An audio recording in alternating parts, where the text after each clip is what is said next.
Well, welcome once more to Memorable Monday. Monday the 23rd of January. What an absolute joy it is to think through history and to think through his story. That's so helpful for us to look back to be able to understand what the Lord has been doing throughout history. I know that Mondays is probably a difficult day for some of you as you begin the new work week, but it doesn't need to be difficult. You can use your Monday to the glory of God. It's helpful to try and think about if your life were to be penned and to be written down, what would be said about you if the Lord should tarry, if the rapture of the church does not happen soon. What will people write about you in the future? Will they write something about you? Will you be faithful to the Lord in this generation? There's many that have been faithful to the Lord in previous generations who we can thank God for.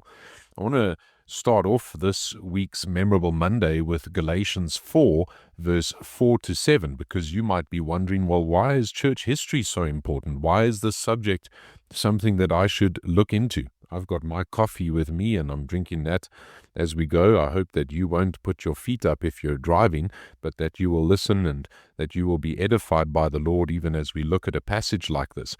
Galatians 4, verse 4 to 7 says, "But when the fullness of the time came, God sent forth his Son, born of a woman, born under the law, so that he might redeem those who were under the law, that we might receive the adoption as sons. And because you are sons, God sent forth the Spirit of his Son into our hearts, crying, Abba, Father. Therefore you are no longer a slave, but a son, and if a son, then an heir through God." And the verse in particular that I wanted to point out is, "But when the fullness of time came." So this is Memorable Monday. I'm your host, Rocky Stevenson, pastor at Benoni Bible Church. If you want to send me an email, you can always do that at pastor@benonibiblechurch.co.za. But what a wonder it is to think on the fact that Christ came exactly at the point in history that God intended him to come. And as you think through this, and as we talk through this a little bit today, we're going to be speaking about Caesar Augustus, who really was the first Roman emperor of the Roman world. And he was somebody that was so influential, and he was the one that called a census when Jesus our Lord was born. And this is what it says in Luke chapter 2 verse 1. It says, "Now it happened that in these days a decree went out from Caesar Augustus for a census to be taken in the inhabited world." And this was to be a fulfillment of the prophecy that was written about our Lord's birth in Micah 5 verse 2, which says, "But you, O Bethlehem Ephrathah, you who are too little to be among the clans of Judah, from you shall come forth for me one who is to be the ruler in Israel, whose coming forth is from of old, from ancient days."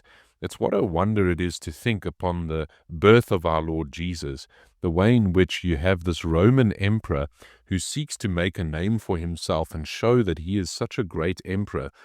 And yet our great God is making a name for himself through our Lord Jesus Christ, who is born. And he's born in a lowly place, born in a stable. But yeah, you have these major events that are happening in world history. But our Lord Jesus, as Galatians says, comes in the fullness of time. And even as you think through that, the whole of that known world at that time, having roads all the way, that, as that saying says, every road leads to Rome. And having roads, having an economic system, having all of these things in place. But it's helpful when we think through history to go back and to think through what is the background, what must it have been like in the world that the early church had found. What was their faith like? What did they have to endure in their time nearly 2,000 years ago? And when we're answering that type of a question, we need to look at some basic factors. One of the basic factors is, what is the Roman Empire? What did that look like? What was the history of Israel? What did that look like? And so today we'll look in particular at the Roman Empire. At the time of the birth of our Lord in the 1st century AD, remember last week we looked at the AD and the BC and the inventor of that, the Roman Emperor and the Roman Empire controlled the whole of the Mediterranean, Europe, North Africa, and the Middle East. This the empire really was made up of a vast variety of ethnic and as well as religious groups, and there were three main factors or forces that held together this empire. And the first force that we see is that they had a common political loyalty. And this is part of what held this empire together. One man ruled the empire, the emperor, whose government was based in the capital city, which is Rome. And that's there in central Italy. You can always remember Italy by being that place that looks like a boot that's kicking in the world map. And so you have Rome in Italy, where the emperor would run the empire, and that the whole empire had grown from that city, Rome, which was founded in the 8th century BC, the year 753 BC.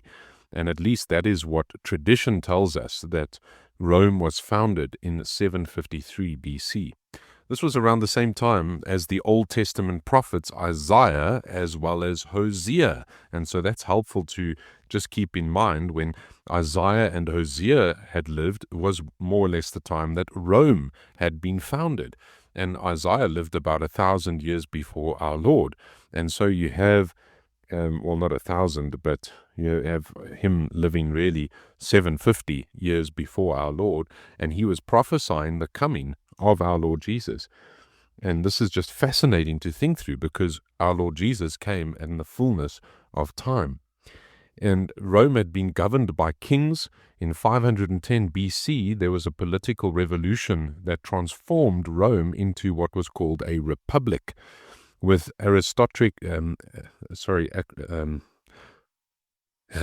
tongue-tied sometimes on Mondays. Maybe you feel a bit brain-tired even listening to some of this.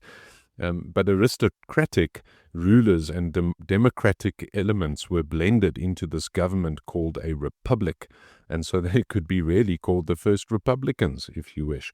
And there was a deep hostility towards monarchy and towards being ruled by one man. And so they now had power that was vested and rested in the hands of what was called the Senate.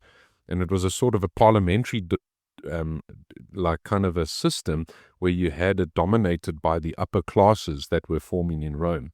And in the 3rd century BC onward, Rome's dominion grew very steadily, and they became more and more popular. But then there were a couple of wars, things which alienated different factions within Rome, and that whole Mediterranean world was even put into disaster as such, because you had all of these political, devastating civil wars up until the 1st century BC, where the Republic was blown into fragments. And as well as there was so much bloodshed and destruction across Europe, North Africa, the Middle East, and they made it necessary really for a strong ruler to come and restore order to Rome. And the strong ruler would become somebody named Julius Caesar. And you've probably heard of Julius Caesar, born around 102 BC, one of the most celebrated soldiers as well as politicians in the Roman history. And however, the height of his military and political success, Julius Caesar was assassinated in around 44 BC by a group of senators who believed in what was, they believed that Julius Caesar was taking it away from being a republic, and so they believed in the republic, and they assassinated him. The Republicans were led by somebody named Brutus and Cassius, who were probably the most famous conspirators as well as assassins of all time. But the death of Julius Caesar did not really restore the republic. In fact, it unleashed a series of fresh civil wars. So Julius's young nephew, an adopted son, and an adoption was something that was quite big even in the Roman world, his name was Octavius Caesar. And he took up his murdered uncle's cause and proved more than equal to this task. This is the one who actually then defeated Brutus as well as Cassius and all of the other rivals. And Octavius then assumed the supreme power over the Roman world in around 31 BC. Now, does that date sound familiar? Well, that's near to when our Lord was born. And in 27 BC, the Senate gave him the title Augustus, which means the exalted one. So quite a irony that the exalted one is around at the same time as our Lord Jesus, who really is the exalted one, even though he was born in humble estate. And history refers to him by this title. In fact, our month August is named after him. So we're in January, but in August, you can remember somebody like Caesar Augustus.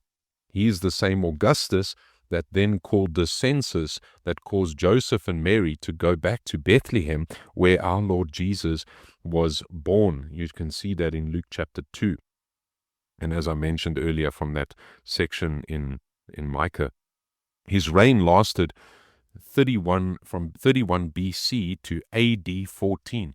So he would have died around the time that our Lord Jesus was entering his teens, or he would have been 10, 11 years old. And this means that Augustus was the emperor at the time of our Lord's birth. And so as you think through this, you get to see that God was involved with all of history, making it that the Virgin Mary and Joseph would make that fateful journey to Bethlehem with their special child, the Christ, where he would be born.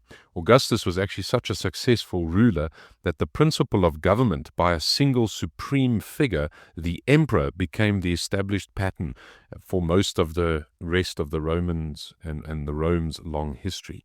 The Roman Empire depended on the emperor and on his armies for the maintenance and the peace, and as well as the security within the empire, and also defending the empire against aggression from outside, especially from two great armies at that time.